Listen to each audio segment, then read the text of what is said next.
നമസ്കാരം. സ്ത്രീകൾ വസ്ത്രം മാറുന്ന വീഡിയോകൾ രഹസ്യമായി ചിത്രീകരിച്ച് ബ്ലാക്ക് മെയിലിംഗ് നടത്തി പണം തട്ടിയെടുത്ത കേസിൽ യുവതിയെ മംഗളൂരു പോലീസ് അറസ്റ്റ് ചെയ്തു. ചിക്കമംഗളൂരു സ്വദേശിനിയായ നിരീക്ഷയാണ് കദ്രി പോലീസ് സ്റ്റേഷനിലെ പരാതിയെ തുടർന്ന് ഞായറാഴ്ച കങ്കനാടിയിലെ വാടക വീട്ടിൽ നിന്നും പിടിയിലായത്. ബ്ലാക്ക് മെയിൽ, ഹണി ട്രാപ്പ് കേസുകളിൽ പ്രതിയുടെ പങ്കാളിത്തം കണ്ടെത്താൻ കൂടുതൽ അന്വേഷണം നടത്തി വരികയാണെന്ന് ഉദ്യോഗസ്ഥർ പറഞ്ഞു.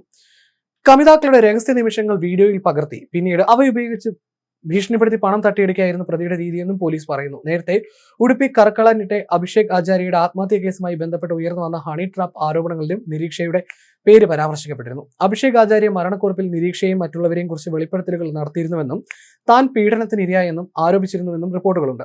ഈ വെളിപ്പെടുത്തലുകൾക്ക് പിന്നാലെ സോഷ്യൽ മീഡിയയിൽ വ്യാപകമായ പ്രതിഷേധം ഉയർന്നിരുന്നു. പ്രതിയെ ഞായറാഴ്ച മജിസ്ട്രേറ്റിന് മുന്നിൽ ഹാജരാക്കി.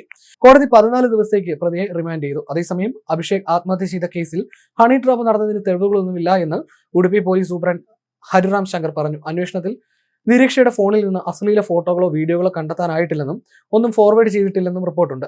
സെപ്റ്റംബറിൽ അഭിഷേകിൽ നിന്ന് നിരീക്ഷയ്ക്ക് കൈമാറിയ പണം അതേ ദിവസം തന്നെ തിരികെ നൽകിയതായും അഭിഷേകുമായി ഒരു ബന്ധമില്ലെന്ന് നിരീക്ഷ മൊഴി നൽകിയതായും SP പറഞ്ഞു. ആത്മഹത്യ ചെയ്യുന്നതിന് മുമ്പ് അഭിഷേക് നിരീക്ഷയുടെ ചില വീഡിയോകൾ ഒരു വാട്സാപ്പ് ഗ്രൂപ്പിൽ തന്റെ സഹപ്രവർത്തകരുമായി പങ്കുവച്ചുവെന്നും തുടർന്ന് നിരീക്ഷ അഭിഷേകിനെ വിളിച്ച് പോലീസിൽ പരാതി നൽകുമെന്ന് താക്കീത് നൽകിയിരുന്നതായും SP പറഞ്ഞു.